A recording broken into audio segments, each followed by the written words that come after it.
The pulpit adore where new mercies are born.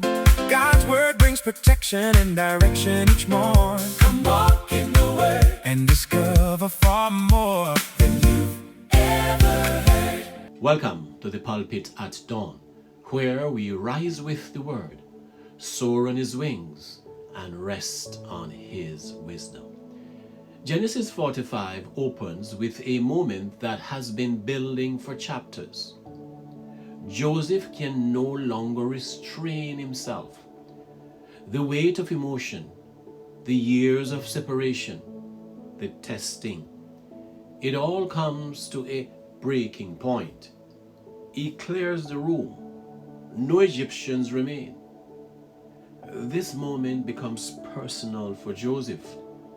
And the Bible says he weeps loudly, so loudly that even Pharaoh's house hears about it. This tells us that it wasn't controlled emotion. This was a release for Jacob. Then come the words from Joseph. He said, "I am Joseph." Imagine the silence that followed. The same brother that they sold, the same one they assumed was dead or forgotten, now standing before them, not as a slave, but as a ruler. The text says they were troubled at his presence, and rightly so. Guilt as a way of catching up with you when truth is revealed. But Joseph does something powerful. He doesn't lean into their fear. He redirects it. He says, "Do not be distressed or angry with yourselves, for God sent me before you to preserve life." In other words, he has forgiven them. This is a turning point.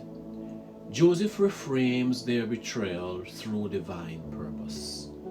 He doesn't call what they did good. That's very clear. But he shows that God was greater than what they did. There's a word here for someone. You can acknowledge the pain without being defined by it. Justice is not the same as vengeance, and Joseph is not here about to get even or take vengeance. Joseph goes deeper. He repeats it again. God sent me before you, not once, but multiple times.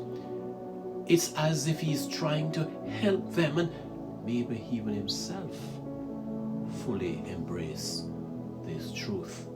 Because it takes spiritual maturity to see God's hand in places that once felt like abandonment. He explains that the famine is still ongoing and that God positioned him in Egypt to preserve a remnant. In other words, Joseph realizes his suffering wasn't just about him. It was about survival for many. And that's another level of understanding, my friends. Sometimes our leadership and your leadership carries purpose beyond your personal story. Sometimes it does. Here we see Joseph doing something even more radical.